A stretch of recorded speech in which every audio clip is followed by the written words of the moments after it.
തുരങ്കപാത പൂർത്തിയാകുമ്പോൾ കേരളത്തിലെ ഏറ്റവും നീളം കൂടിയ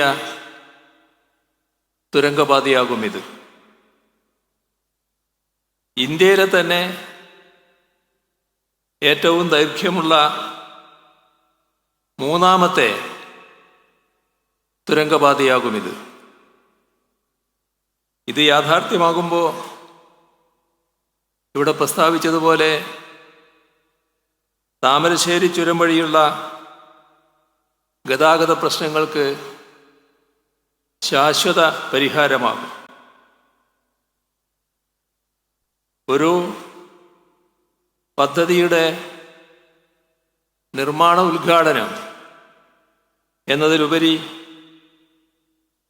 കേരളത്തിൻ്റെ, വിശേഷിച്ച് മലബാറിൻ്റെ വ്യാപാര, വാണിജ്യ, ടൂറിസം മേഖലകൾക്ക് ഈ പദ്ധതി പുതിയ കുതിപ്പ് നൽകും. അതോടൊപ്പം തന്നെ വയനാട് ജനതയുടെ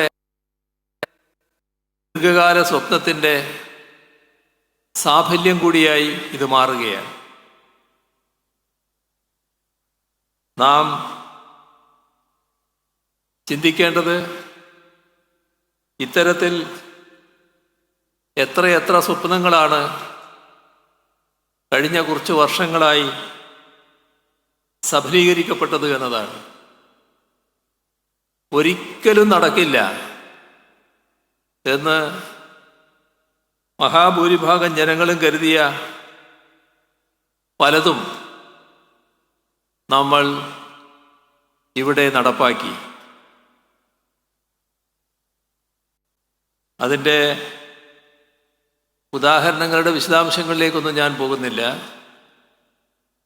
ദേശീയപാതയുടെ അനുഭവം നമ്മുടെ മുന്നിലുണ്ട്. ഗെയിൽ വാതക പൈപ്പ് ലൈനിൻ്റെ അനുഭവം നമ്മുടെ മുന്നിലുണ്ട്. അതേപോലെ തന്നെ എടമൺ കൊച്ചി പവർ ഹൈവേയുടെ അനുഭവവും നമ്മുടെ മുന്നിലുണ്ട്. അവസാനം പറഞ്ഞ രണ്ടും പൂർത്തിയായി. ഒന്നിലൂടെ വാതകം പ്രവഹിക്കുന്നു, മറ്റൊന്നിലൂടെ പ്രവഹിക്കുന്നു. ദേശീയപാത ഏറെക്കുറെ നിർമ്മാണത്തിൻ്റെ അന്തിമഘട്ടത്തിലേക്ക് വിജയകരമായി നീങ്ങിക്കൊണ്ടിരിക്കുന്നു. അതേപോലെ തന്നെ മലയോര ഹൈവേ, തീരദേശ ഹൈവേ, ദേശീയ ജലപാത,